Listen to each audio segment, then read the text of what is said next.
It's my feel-good breakfast show. Welcome back. You're live with Expresso as we continue with Disability Awareness Month, a vitally important month and a vitally important conversation that we are having with Dr. Darren Green this morning. And we are now joined by a gorgeous young lady, Butley, who is 5 years old and was born with a birth defect called spina bifida, which occurs when the vertebrae don't form properly around part of the spinal cord. Now, because of this, she will never be able to walk, and she joins us this morning with her equally gorgeous mother, Zekone, who looks like a model walking onto the set. Thank you. Thank you so much for joining us this morning. It really is awesome to have you here and to meet this gorgeous young thing. I know it's a lot to take in the studio, so Butley, thank you so much for coming out this morning. You look gorgeous as well. Doc, if I can ask you just again, define spina bifida for us, please. Yeah, so if you look at the word spina, obviously involves the spinal column, and bifida implies a bifurcation, a fork. So the vertebra shape and the vertebra closing is what actually goes wrong during the neurological development stage early on in the baby's development. So when baby's born, you might not know because of the different degrees of spina bifida you get. Sometimes it's all closed up and you don't know until later on in life with a mild case you see it on an x-ray. Oh, that last vertebra didn't quite close fuse, properly. Because it zips down basically and closes properly as the development continues. However, there are more severe cases where, for example, a large part of the spinal column can actually be exposed because of the vertebra not closing around the spinal cord, leaving the nerve roots and the nerve tissue exposed. And those are what can lead to obviously damage and fluid leaking out at the bottom of the spine and that kind of thing, which is called a meningocele and that kind of thing. So that's what we're looking at. And obviously there's a spectrum of the disease according to the severity.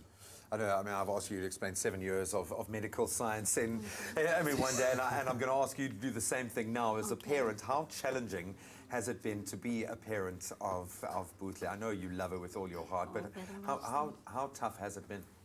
I had to go in and out of hospital constantly because she was very young. Sometimes they say it's blocked, it has an infection, and sometimes because of that, she doesn't pass her own stool properly, and she still wears nappies and everything. Yeah, that's about it. What do you tell yourself every day? Do you even need to motivate yourself, or is this just what a mother does? How do you motivate yourself through this process? No, it's just constantly, I must love her, and thanks to my parents, they helped me a lot, friends, everyone.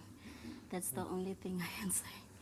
I think the most important thing here is because Butley looks like a beautiful little soul. I'm getting such a lovely energy from her. What has she taught you through this process? Oh, I never had a backbone. I never thought I can be strong for someone else. That's exactly what happened. I became strong for her. And then constantly, I used to cry, but not anymore. She has taught me how to love unconditionally, and that's about it, yeah. She's an incredible little girl. You're an incredible mother. Thank you so much for opening a window into your story. Thank you. I really hope that you get the support that you need, you clearly deserve as a mother who has gone so far above and beyond. Butley, you're a superstar. Thank you so much for coming through, sweetheart. Thank you so much for joining us this morning. Pleasure. It's my feel-good breakfast show. So I think we all know, or at least we should know, about the campaign Breadtags for Wheelchairs, a very well-known South African initiative that has changed hundreds of lives by donating very much needed wheelchairs to South Africans living with disabilities who can't afford one due to financial difficulties. There are far too many people dealing with this reality. And right now we're very proud to be joined by the director of the Polystyrene Association of South Africa, Andri Spangenberg, and Paul Rus, learner, Diabia Janse van Rensburg, who is one of the campaign's, I think, most enthusiastic bread tag collectors. Guys, welcome. I know you're both Afrikaans. I'm very English and get teased for all the Afrikaans I say on this show, so please, if you want to answer in Afrikaans, Diabia, just feel free. But I'm going to start with you, Andri. This is an incredible campaign that has just built so much momentum and done so much good. Talk me through the Breadtags for Wheelchairs campaign. How exactly does it work? Basically, we have collectors or coordinators across the country, and they collect the tags. They are then sold onto a company who makes seedling trays from it, so they pay us the money, and then we buy a wheelchair for somebody. easily done. How did it all come about? Because it's grown now into something really massive. It has really grown. It started off about 10 years ago we started. So when we started, you know, we had like 5 or 6 people and all of a sudden we've got hundreds of people and everybody's collecting a bread tag. And yeah, a small thing makes a big difference. How many bread tags does it take to get a wheelchair? It depends on the cost of the wheelchair. For a basic wheelchair that Butley was in just now, hers is about 200 kilograms of bread tags. So that's a lot of bread, man. That's a lot of bread. You don't look like you eat a lot of bread, dear. Yeah. But you are one of the project's most enthusiastic collectors, if I can call it that. What motivates you? How did you get involved with this campaign? Ek het van laerskool af het ons altyd breadtags bymekaar gemaak en ek het nooit regtig geweet hoekom ons dit doen nie. En toe ek een aand gewonder, toe gaan Google ek daaroor en kyk breadtags vir wheelchair wat kom op. En toe daai aand toe lees ek in my dagstukkie my teken of simbool vir jou gelowige naaste is 'n brood. En ek was soos okay, wat gaan nou hier aan? En toe die volgende aand toe lees ek in 1 Johannes 17 wie aardse besittings het en sy broer sien gebrek ly, maar geen gevoel vir hom het nie. Hoe kan die liefde van God in hom wees? En toe weet ek net ek moet die projek begin by Paul Roos en al die omliggende skole kry en toe het ons begin met die projek. That's why he's got so many badges. You can see that's why he's got so many badges in the braiding. How many do you think you've collected?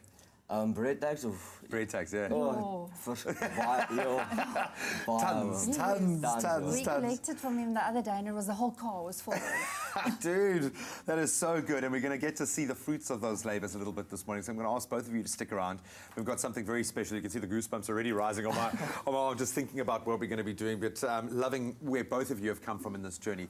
And thank you so much for doing what you do on a daily basis. Very proud of you, bro. Very, very proud. So stay tuned to your Feel Good Breakfast show because it's about to get even more Feel Good. Audrey and Dearbia have got a very special surprise to share with us a little bit later on the show. Stick around.